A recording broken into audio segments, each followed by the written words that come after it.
বিয়েতে মীনাক্ষীর হস্তক্ষেপে এবার সমস্ত রহস্যের উপর থেকে পর্দা উঠে গেল। হ্যাঁ বন্ধুরা, ভিডিওতে লাইক দিয়ে দেখতে থাকুন।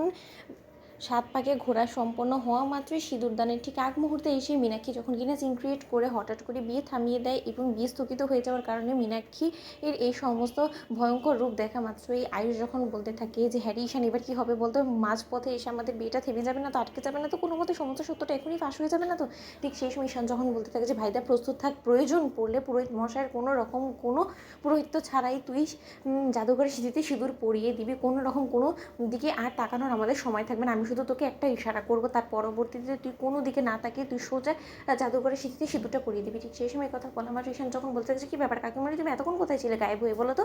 ঠিক সেই সময় কথা বলা মাত্র মীনাক্ষী যখন বলতে থাকে যে ইচ্ছা তো করছে ঠাস করে তোকে একটা গালে চর লাগে। হ্যাঁ গো অনুশ্রী, তুমি তো ও বাড়ির বউ হয়ে তুমি দিব্যি আমার বিরুদ্ধে ষড়যন্ত্র করলে, তুমি এই সমস্ত ছক কেন কষেছো, যাতে করে কিনা তুমি তোমার দের কুসুমকে তোমার বড় যা এবং তোমাদের ভাইদার সঙ্গে জাদুঘরের বিয়েটা সম্পন্ন করতে পারো ঠিকঠাকভাবে। কারণ আমি যে সমস্ত কিছু জানতে পেরে গিয়েছি সেটা নিশ্চয়ই তোমাদেরকে আয়ুষ বলে দিয়েছে, তাই না?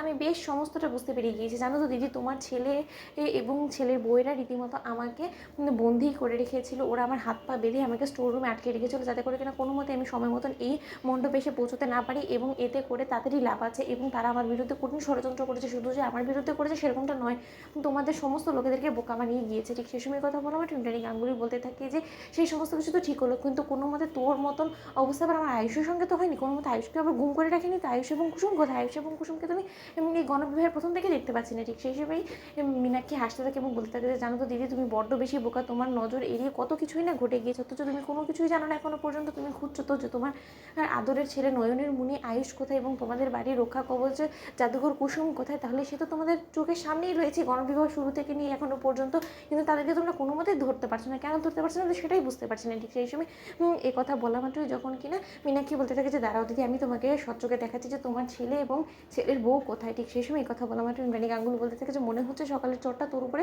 খুব একটা কার্যকর হয়নি, তাই না? ঠিক সেই সময় এই কথা বলা মাত্র মীনাক্ষী বলতে থাকে যে আমি আগে তোমাকে সারপ্রাইজটা তো দিই দিদি।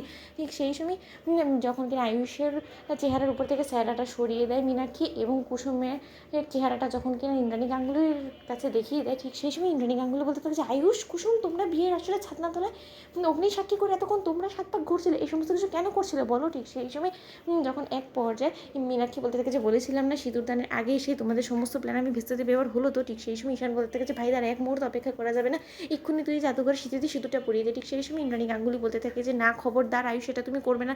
ঠিক সেই সময় আয়ুষ বলতে থাকে যে সরি মা, এছাড়া আমার কাছে কোনো রকম কোনো উপায় নেই, তার কারণ আমি আমার ভালোবাসার মানুষটাকে নিজের করে পাওয়ার জন্য সমস্ত কিছু করতে রাজি আছি। তো বন্ধুরা লাইক কমেন্ট শেয়ার করে সাবস্ক্রাইব করতে ভুলো না।